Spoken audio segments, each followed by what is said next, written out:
Hello and greetings. I haven't been on here for a while. Probably because I haven't had anything to say or haven't have been divinely inspired yet.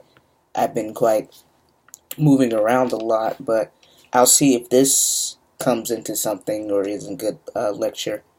Um, just kind of going through my notes here. One thing that I do that I recommend everyone does, I usually write things down every day.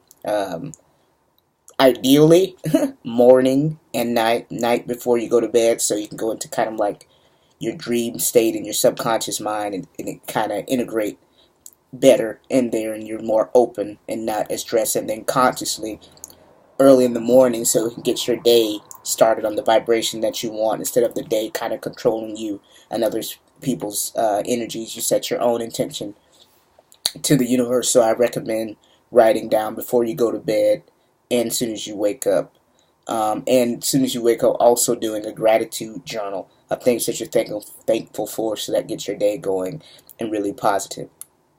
So one of my notes is Tet, T-E-T, means good and purity in Hebrew. The true definition of purity is authenticity and wholeness. I also study numerology, so angel number 4 means foundation. And the Hebrew word for life is chai, which has a value of 18. So everything when you think about it is broken down to numbers. So I would kind of study Hebrew.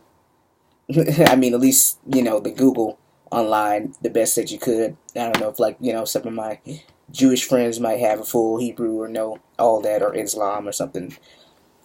Other things I've been talking about in numerology when going to, if you come across or something resonates with you, like number 555, 555 means drastic changes in your life. Not per se good or bad, it just means change, and it means like big changes are on this way. So you just need to be flexible and fluctuate with those changes. That's change was something that I had difficulty with, but like with kind of changing my name, Flow, FLOW, for foundation, and I really building foundations, foundational thinking.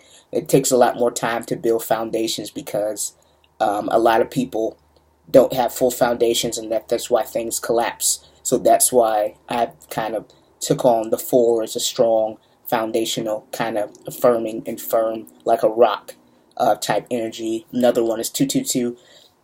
222, when that comes across, that means that you really need to balance yourself.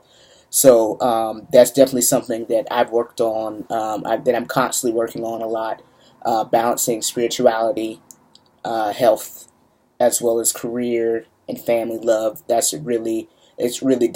very delicate to me to balance, but a lot of times with things that I'm learning to master, is like I did a lecture, I believe, or maybe that's kind of going into this on resistance and flow.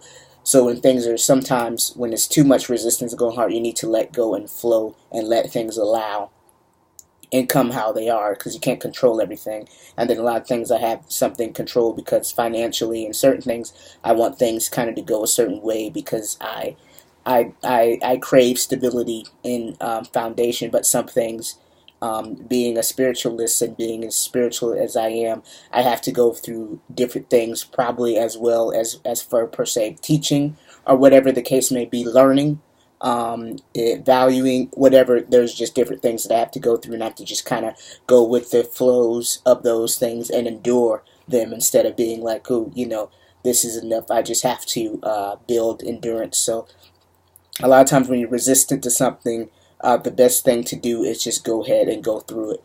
So it's got a lot of go through it, and which makes sense. I'm a water sign, so a lot of times I'll swim away, or if I see an obstacle, okay, how can I go get around it? I have to. I've been lately working a lot with the foundations of Earth, with Capricorn, and things like that, and different Earth signs, Taurus, Aries, the different energies, Earth energies, they just kind of endure and bounce and go through it kind of more practically.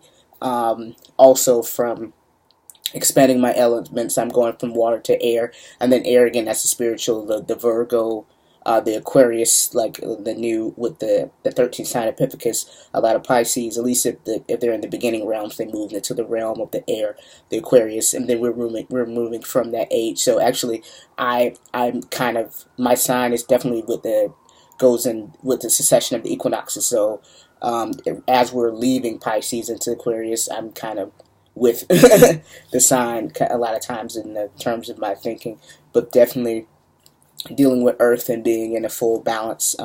Someone I listened to a while ago, and he's actually from Tampa, Florida as well. 13th son. I call him my brother because spiritually I feel like he is. So, but again, he talks about how we're a culmination of all the signs, which we are.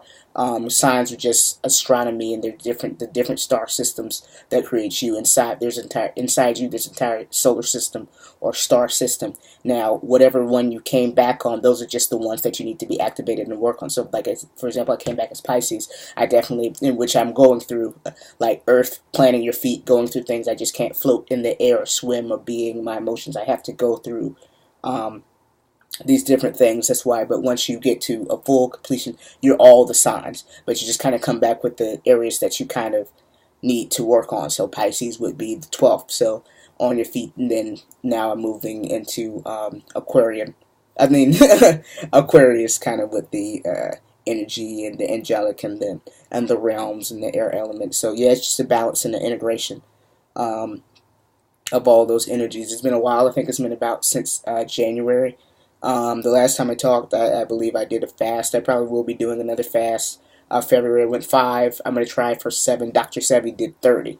So, like, I'm trying to, God bless that, I'm trying to get to, like, some of their levels. But, like, at the end of the day, you can eat right and you can do a lot of things, but there's still going to be, like, garbage in your system. So think about your body running like a machine all the time. Like, every so often you have to do an oil change. Every so often you do a spring cleaning of your pipe. So you can't really spring clean if you're constantly feeding it and putting something in it all the time. So after I kind of get up on my fresh fruits and vegetables, I've been kind of off of those. But then I'll probably go in probably around mid-February or something, go into another fast, and this one will probably be about 7 days. So I recommend people fast. If you're starting small, you don't have to, like, I'm more of a leaper. But, like, I started with days, maybe once a month, a day fast, or like, and then once a week. It would be awesome for most people to try being vegetarian for about once a week. You'll see that it's a lot cheaper than meat, and you don't have to go to, like, expensive places. You can just go to a local farmer's market and get food, a lot cheaper. So yeah, that's my spiel. It's been a while. Yeah, this was kind of from where I was going at some of the points with numerology and the cleanse, and this is just kind of where I've been. I'm still kind of in, like, still trying to get balance. I'm always, like, moving around and balancing, but still, I guess within chaos, I have to find balance. So that's probably my main lesson that I'm learning within chaos. Still be at peace and balance. So that's what I'm doing. So I have to balance myself no matter where I am. All right. Peace. Namaste. It's been nice talking to you guys.